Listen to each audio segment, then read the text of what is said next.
بیا ای دوست کنیم زار خدا را، که تا سازد ز ما دور این بلا را. همه خلق جهان بندی بلا شد، گرفتاری غم و درد وبا شد.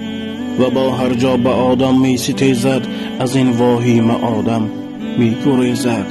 مسلمانان خدا را سجده سازیم، که فرصت رفته است ما بی نمازیم. خدا خشمگیر و لیکن مهربان است، به هر کاری که می خواهد توان است. خداوندا غریبان را نگهدار، دور از خلق و وطن بس گشتند خوار. خداوند رحم خواری تاجیکان باش، به این ملت عزیز و مهربان باش. بیا ای دوست کنیم زار خدا را، که تا سازد ز ما دور این بلا را.